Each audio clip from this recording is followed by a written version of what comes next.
Thierry Bedossa, vétérinaire. J'ai pendant toute ma carrière aussi été un formateur professionnel pour le compte du ministère de l'Agriculture.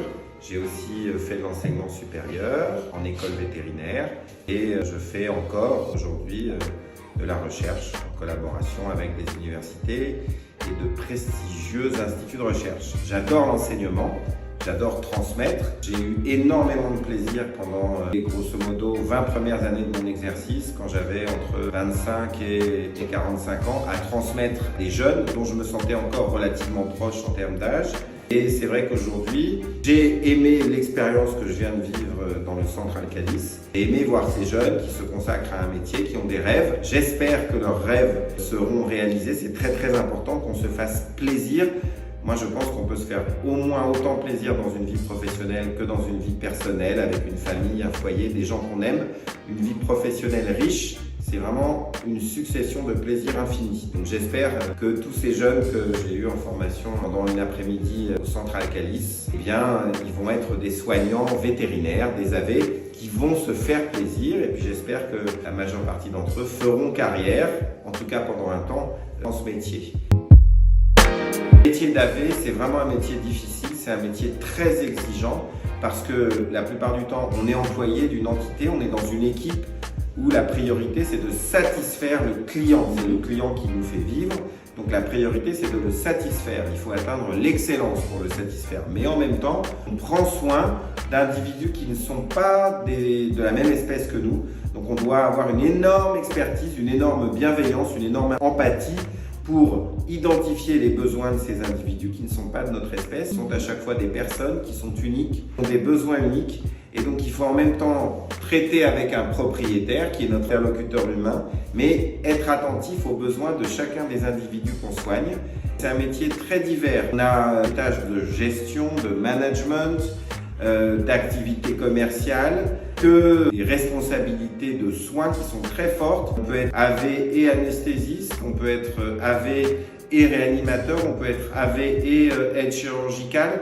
C'est un métier qui est très riche en termes de connaissances, en termes de responsabilité. C'est un métier qui peut être éprouvant physiquement et émotionnellement.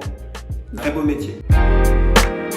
L'objectif de cette intervention, c'était d'expliquer à tous ces jeunes futurs professionnels en cours de formation, c'était de leur donner une idée générale que possible, mais aussi précise que possible, de ce qu'allait être leur quotidien. J'espère que j'ai réussi. On verra bien ce qu'ils vous disent. Quels conseils je peux donner à ces futurs professionnels pour pratiquer leur métier? D'abord, c'est de toujours être dans cette dimension de plaisir. De toute façon, on ne dure pas dans l'exercice d'un métier quand on est en état de plaisir. Le plaisir, c'est pas forcément rigoler, pas forcément se marrer. Ça peut être des plaisirs qu'on accueille avec des autres registres mentaux. La satisfaction de contribuer à la meilleure vie d'un animal, la satisfaction de contribuer aux soins, la satisfaction de contribuer au diagnostic, de satisfaire un propriétaire qui aime son chien ou son chat comme il aime ses enfants. Donc les satisfactions dans l'exercice de ce métier, elles sont multiples. Mais pour moi, la première des qualités, et c'est quelque chose de très difficile sur des individus très jeunes, parce qu'une partie des élèves d'Alcalis sont très jeunes, c'est d'avoir déjà le goût et le souci de l'excellence, de la performance. Donc c'est bien sûr dans les stages qu'ils vont faire dans les entreprises, mais c'est aussi le rôle du centre de donner ce genre de valeur.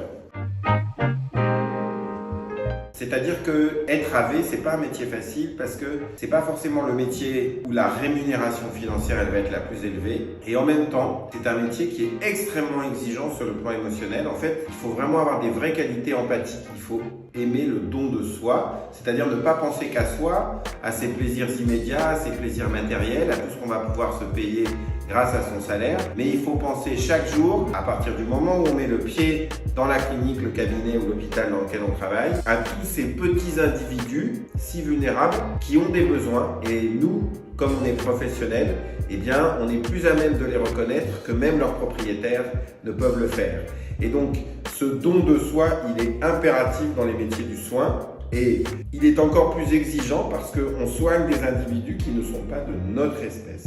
On soigne des individus qui ne peuvent pas nous formaliser leurs besoins, qui ne peuvent pas nous les exprimer verbalement. Donc cette empathie, ce don de soi, ils doivent être totale dans le métier d'AV. C'est une vraie qualité morale, si j'ose dire. Don de soi, c'est à la fois un talent, c'est une qualité innée, mais c'est aussi quelque chose qui se travaille. C'est un trait que j'ai dû travailler tout au long de ma carrière et j'espère que je suis meilleur aujourd'hui que je ne l'étais quand j'étais plus jeune.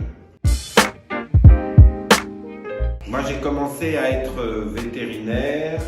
Alors, j'ai commencé mes études vétérinaires, je crois, quand j'avais 18 ans. Et donc, j'ai commencé à soigner des animaux quand j'étais étudiant vétérinaire et que j'étais infirmier vétérinaire, je pense, un tout petit peu avant l'âge de 20 ans. Ça fait très longtemps que je fais ça, bientôt 40 ans. Moi, je savais déjà tout petit, dès qu'on me posait la question.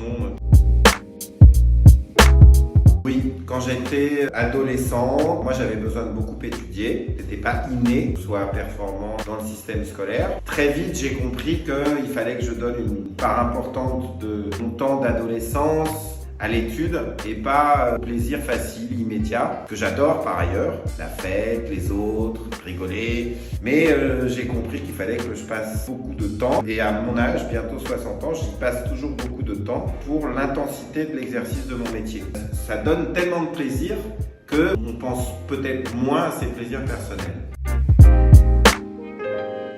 Alors j'ai été surpris parce qu'une bonne partie des stagiaires, des élèves de cette session à Alcalis, ils ont déjà des expériences professionnelles préalables ou ils ont déjà suivi des cursus d'études professionnalisants ou universitaires. Et c'est vrai que ça m'a pas mal surpris. Et puis j'ai vu des personnes qui étaient en reconversion professionnelle. Moi j'ai eu tellement de plaisir que j'ai jamais pensé à une reconversion.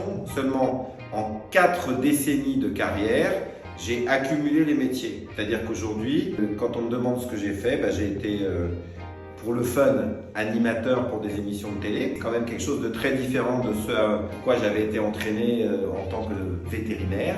Je sais qu'il y a des émissions auxquelles j'ai participé et que j'ai animées qui ont eu, quand elles ont été diffusées pour la première fois, 2 à 3 millions de spectateurs. Ce n'est pas rien. J'ai appris à faire de la recherche, donc moi je me destinais à une carrière de clinicien, c'est-à-dire soigner des patients. Et puis la passion de la science que j'ai vers l'âge de 40 ans m'a amené vers la recherche et je collabore à des projets de recherche avec des chercheurs du CNRS, de l'INRA, enfin c'est des gens qui passent leur vie à chercher, à acquérir de la connaissance. C'est une autre démarche. Ça m'a énormément conforté dans ma carrière de clinicien, ça m'a donné énormément d'intérêt.